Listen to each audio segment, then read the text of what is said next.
വന്നാ ഭക്ഷണം എടുക്കട്ടെ? എല്ലാം റെഡി ആയിണ്ട്. കൈ കഴുകിയിരുന്നോ? ഞാൻ കഴിക്കാൻ. ഞാൻ പുറത്തുനിന്ന് കഴിച്ചിട്ടാ വന്നേന്ന് എങ്ങനെ ഇപ്പൊ ഓളോട് പറയാ? ഞാൻ പുറത്തുനിന്ന്. എന്ത് പുറത്തുനിന്ന്? പുറത്ത് നല്ല വെയിലുണ്ട്, പുറത്തേക്കൊന്നും ഇറങ്ങരുതെന്ന്. ആരിപ്പ അതിന് പുറത്തേക്ക് പോണേ? കഴിക്കാൻ എടുക്കട്ടെ? കഴിക്കാനാ? ഈ ഡാർട്ട് ലിറ്റിൽ പ്രിൻസസിന്റെ ഭക്ഷണത്തിൽ നിന്ന് എങ്ങനെ രക്ഷപ്പെടും? അതെ, നിന്റെ വീട്ടിലേക്ക് അടുത്ത ആഴ്ച പോണെന്ന് പറഞ്ഞില്ലേ? എനിക്ക് വരാൻ പറ്റില്ല. അതെന്താ? വരാൻ പറ്റില്ല എന്ന് പറഞ്ഞാ വരാൻ പറ്റില്ല, അതന്നെ. നിനക്കൊന്നും ചോറുമില്ലൊരു താങ്ങൂല. മിണ്ടാണ്ട് പോയി കിടന്ന് ഉറങ്ങിക്കോ.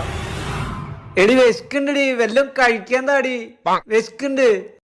പറ്റില്ലാന്ന് പറഞ്ഞില്ലേ? എന്തടി നീ ഇങ്ങനെ? വിശക്കുണ്ടടി, വിശക്കുണ്ടടി, വിശക്കുണ്ടടി, വിശക്കുണ്ടടി, വിശക്കുണ്ടടി, വിശക്കുണ്ടടി.